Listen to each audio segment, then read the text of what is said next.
Tolstoï et merci d'avoir accordé ce temps précieux à Moscou pour le dialogue franco-russe. Cette année, on invite beaucoup d'experts, ils sont français, belges, francophones et là, pour une fois, nous avons Piotr Tolstoï en politique, vice-président de la Duma, journaliste. Il y a quelques années, au dialogue franco-russe à Paris, nous avons fait un débat avec Renaud Girard au sujet des convergences et divergences dans les relations franco-russes. On a essayé de trouver beaucoup de divergences et quand même on a trouvé beaucoup de convergences. Cette année, il se trouve qu'on trouve beaucoup plus de divergences entre nos peuples et nos pays. Nos experts ont beaucoup parlé des racines du conflit en Ukraine. Tous nos auditeurs s'intéressent à cette actualité brûlante, et notamment franco-russe, puisque ce sont les relations entre l'Occident et la Russie, ils sont au cœur des relations internationales. Pourriez-vous expliquer à nos auditeurs, et là en ce moment je vous invite à nous suivre encore plus parce que vous êtes très nombreux à nous suivre, pourquoi la diplomatie a échoué le 24 février 2022 ? Merci pour l'intérêt et pour les questions, parce que moi je suis peut-être un des pas nombreux à croire à la continuation d'un dialogue franco-russe. Mais malheureusement, la diplomatie a échoué parce que l'Occident, les États-Unis et l'Union européenne, ils ont pensé qu'après la guerre froide, c'est fait, le monde sera basé sur les règles occidentaux et que personne, sauf les Américains et les Européens, ne va pas rien faire, rien dire, ne va pas faire la politique dans l'Europe. La Russie a été préoccupée par les questions de sécurité. À plusieurs reprises, Poutine, le président russe, a proposé à l'OTAN, aux présidents des pays de l'Union européenne, aux présidents des États-Unis, le dialogue. Parce que pour nous, les problèmes de sécurité étaient très sensibles, car après le coup d'État de 2014 en Ukraine, on a commencé à construire une espèce de anti-Russie qui était complètement, diamétralement opposée à tout ce que faisaient les Russes, et notamment il y avait plein de problèmes à l'intérieur de l'Ukraine avec les Russes, avec les 20 millions de Russes qui ont été privés de leur langue, privés de la possibilité d'avoir une éducation en russe, poursuit en fait pour ses idées sur l'histoire de l'Ukraine, etc. Mais à part tout ça, il y avait toujours la proposition de la Russie de discuter l'élargissement de l'OTAN, les problèmes de sécurité à cause de militarisation de l'Ukraine, parce que non seulement les conseillers militaires, non seulement les bases militaires, mais aussi la perspective d'avoir les bases de l'OTAN sur les territoires ukrainiens, pour nous, c'est une menace vitale. Comme vous le savez, le monde, la sécurité mondiale est basée sur la concept de puissances nucléaires qui en fait n'utilisent pas l'arme nucléaire, qui seulement préservent le balance de menaces nucléaires. Par exemple, pour nous, le déplacement des missiles nucléaires américains sur le territoire ukrainien, ça réduisait la possibilité de notre réponse en cas de l'attaque par les missiles nucléaires. Évidemment, on en parle d'une façon... on en parle là maintenant comme théorie, mais pour les spécialistes militaires, pour ceux qui animaient les négociations autour de la détente à l'époque, avec la fin de l'Union soviétique, les négociations avec la Russie et l'Ukraine à Budapest, etc., tous ces problèmes, ils sont bien connus. L'Occident a ignoré la préoccupation de la Russie. L'Occident a pensé qu'il va, que le monde est fait, que tout est fait, que les règles du jeu établies par l'Occident, je ne parle pas des normes de droit international, mais justement des règles du jeu sur lequel qui toujours mentionne les Américains et les politiciens de l'Union européenne, que voilà, ça serait comme ça, comme nous on a décidé, et alors les Russes, ils sont mécontents, mais peu importe, on fonce. On continue élargir l'OTAN, on continue mettre les bases à frontières, etc. Donc, à plusieurs reprises répétées, la proposition a été ignorée, c'est pour ça que la diplomatie a échoué. J'ai envie de vous demander, c'est peut-être plus une question vers un journaliste qu'un homme politique. Pourquoi, selon vous, toute annonce faite par la Russie, notamment sur le sabotage de Nord Stream au début, là, en ce moment, sur l'utilisation potentielle de la bombe nucléaire dite sale en Ukraine, pourquoi cette annonce, chaque fois, est inaudible en Occident? On ignore. On ne veut pas parler, on dit que ce sont les Russes. On ignore parce qu'il y a le cliché, il y a le système des clichés anglo-saxons sur la propagande de Poutine. Donc tout ce que disent les Russes, c'est la propagande de Poutine. Le dialogue franco-russe, c'est aussi la propagande de Poutine pour tout est la propagande de Poutine, en fait. Et donc la Russie, c'est en fait la plus grande pays de l'Europe. L'Union européenne, c'est un petit morceau du continent par rapport à la Russie.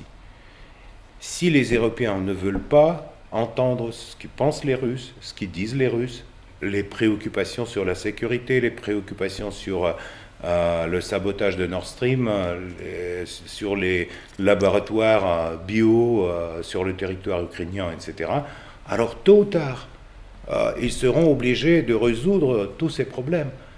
Là, on est très bien quand il y en a 47 pays qui sont contre la Russie, et voilà, ils sont contre la Russie, ils construisent l'opinion publique anti-russe. Mais la réalité, c'est pas ça. Réagir à cette réalité, ça serait peut-être la tâche la plus difficile pour les futurs politiciens européens. Après la fin de l'Union européenne, après le départ de tous ces politiciens d'aujourd'hui qui vont se retrouver dans la poubelle de l'histoire à cause de leur position contre la Russie, à cause des sanctions illégitimes qui sont aujourd'hui établies, 11 000 sanctions. 11 000 sanctions contre la Russie. Mais nous, on s'en fout. L'économie russe fonctionne, on va gagner cette guerre, parce que les pays nucléaires ne perdent pas les guerres, comme vous le savez. Et tôt ou tard, les Européens vont découvrir un nouveau monde, une nouvelle Europe. Ils vont découvrir la nécessité de dialogue. Et à ce moment-là, ils ont détruit déjà tous les mécanismes de dialogue. Ils ont refusé toutes les tentatives de discuter les problèmes tranquillement par les diplomates, par les parlementaires, par tout le monde. On est tous sanctionnés, on ne peut pas aller en Europe, tant pis. Mais tôt ou tard, ça peut être à la frontière polonaise, ça peut être au Berlin, ça peut être à Paris, mais on va discuter les problèmes de sécurité de l'Europe, le futur de l'Europe. Et vous allez voir, à ce moment-là, les gens qui ont l'idée d'ouverture, l'idée de dialogue, seront bien à la table, contrairement à ceux qui aujourd'hui passent tous ces clichés anglo-saxons sur les méchants russes et agresseurs Poutine qui a bouleversé le monde et qui donc a fait autant de mal au continent européen. À plusieurs reprises, le ministre des Affaires étrangères russe a dit que les Russes officiels sont prêts à discuter. Mais on a l'impression qu'à l'Occident, il n'y a pas assez d'hommes ou femmes pour pouvoir vraiment porter cette voix de l'Europe en face de la Russie.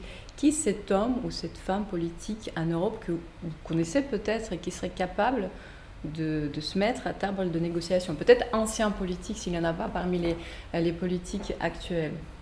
La Russie est prête à discuter. À mon avis, malheureusement, les Européens ont complètement perdu leur souveraineté et leur capacité de discussion avec la Russie à partir du moment quand ils ont, suite aux États-Unis, ont repris les sanctions contre la Russie et cette espèce de boycott contre la Russie. Donc parmi les politiciens qui sont aujourd'hui au pouvoir, il n'y a pas les politiciens qui vont discuter le futur de l'Europe, ça c'est sûr. Nous, on a le temps devant nous. Tandis qu'eux, ils ont très peu de temps, tous ces gens-là. Ils ont leur mandat limité, très, très court. Et donc, bientôt, on verra des nouveaux, on va peut-être discuter avec eux.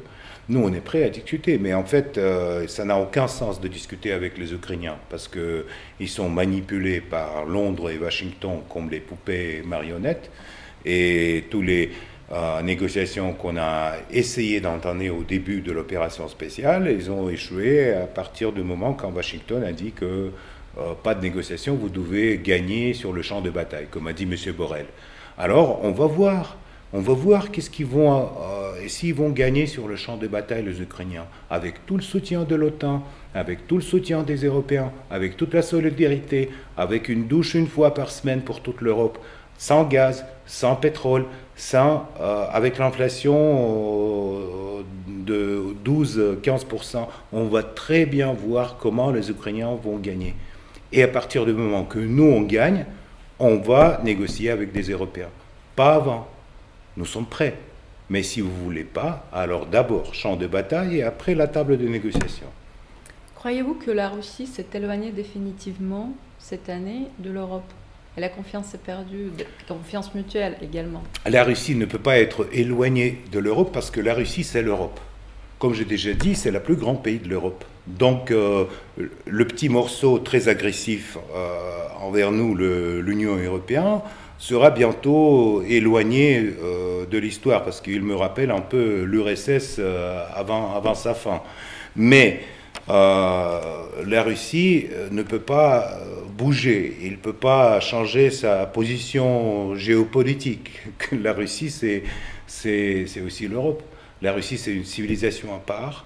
C'est pas une énorme Pologne pour les Européens, malgré qu'il y en a ceux qui en pensent.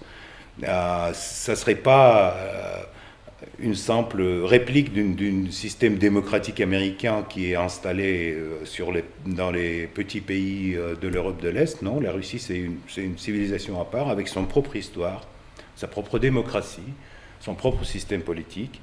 Et on va fonctionner comme ça, malgré tout. Malgré toutes les sanctions, malgré tous les boycotts, malgré la guerre économique, malgré tout.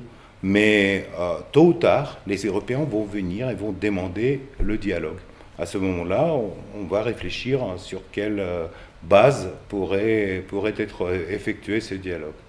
Vous croyez aussi au dialogue franco-russe que justement le dialogue ne doit jamais cesser. On essaie de maintenir ce dialogue entre les sociétés civiles. Il y a beaucoup de gens en Europe, quand je parle de la société civile, ce sont des personnes qui travaillent dans des domaines très très très variés et dont les voix se lèvent pour le dialogue constructif et stratégique avec la Russie. Évidemment, il y a aussi également beaucoup de force en Europe contre ce dialogue, et vous le voyez très très bien. Est-ce que vous croyez en force des sociétés civiles en Europe? Non, je ne crois pas. Je ne crois pas parce que les élites françaises, les élites allemandes, les élites italiennes sont tellement liées économiquement liées avec les États-Unis, avec la Grande-Bretagne, qu'il n'y a pas la possibilité même de dialogue, même d'une visite privée en Russie. Aujourd'hui, c'est quelque chose après lequel on mène une campagne contre un politicien ou une personne qui est venue. Donc aujourd'hui, non. Et malheureusement, l'Europe est en train de perdre son rôle géopolitique. Elle est en train de perdre sa chance de devenir, avec la Russie, une superpuissance mondiale. L'Europe, aujourd'hui, avec une crise économique, avec tous ces prix pour l'électricité, pour le gaz, pour le pétrole, à cause des sanctions contre le régime sanglant de Poutine, comme on dit, à cause de ça, l'Europe devient une périphérie de la politique des États-Unis et des Britanniques. C'est dommage, mais c'est comme ça. Et la société civile ne peut rien changer dans cette situation, parce qu'on ne perd pas les contacts avec nos proches, avec nos amis, etc. Mais ce n'est pas eux qui prennent des décisions. Mais comme j'ai déjà dit, la Russie a des siècles devant nous. On peut attendre que les élites politiques en Europe se changent, et on va voir si on pourrait renouveler le dialogue. Je remarque que la Russie n'a pas fermé ses frontières Et donc, il y a des touristes encore. On peut venir. Peut-être certaines personnes ne le savent pas, mais autant que je sache, après corrigez-moi, que le tourisme existe en Russie. Et là, nos amis européens, ceux qui veulent découvrir le pays, ils peuvent le faire. En termes, est beaucoup plus coûteux maintenant parce qu'il n'y a plus de vol direct entre la Russie et l'Europe, mais il y a quand même des vols. Si, il y a des vols à Helsinki, à Belgrade, à Istanbul. Il n'y a pas de problème, on prend un billet d'avion, on vient, et même pour les visas, récemment, le président a donné au gouvernement l'ordre d'accepter la politique le plus ouvert à ce qui concerne les visas, etc. Donc il n'y a aucun problème. On a négocié avec les Américains. On va voir pour l'instant, les Américains, ils ne sont pas prêts à négocier. À mon avis, il attend les résultats des élections au Congrès, comment va se sentir leur président Biden, etc. Donc, pour l'instant, la Russie est toujours prête à négocier avec des Européens, avec des Américains. Mais s'ils ne veulent pas, alors... Pensez-vous que la midterms aux États-Unis puisse influencer l'évolution du conflit en Ukraine? Ou peut-être... si notre président non démocrate vient vous savez, ça change. Ce qui est bien avec les Américains, c'est que les Américains, ils ont que leur intérêt national. Rien d'autre ne les préoccupe pas. Et dans des intérêts nationaux américains, c'est d'affaiblir la Russie avec le conflit ukrainien. Ils vont maintenir la guerre jusqu'au dernier Ukrainien. Mais tant pis pour l'Ukraine, malheureusement, les Américains, comme d'ailleurs les Européens, ils fournissent des armements que nous, on bombarde et on liquide sur le territoire ukrainien. Mais ils fournissent cet armement pour l'argent des gens qui habitent dans ces pays. C'est leur impôt. Donc, si les Européens sont prêts de prendre une douche une fois par semaine et donner ces impôts pour subventionner la guerre en Ukraine, tant pis. Hein. Donc c'est pas le problème de la Russie. Mais c'est ce que je peux dire très clairement, que tout ce qui arrive sur le territoire ukrainien, tout l'armement qui arrive aujourd'hui de l'Europe ou des États-Unis, sera liquidé par les forces russes. Soit par les bombardements, soit lors de combats sur la terre, soit par l'aviation, tout ça serait éliminé.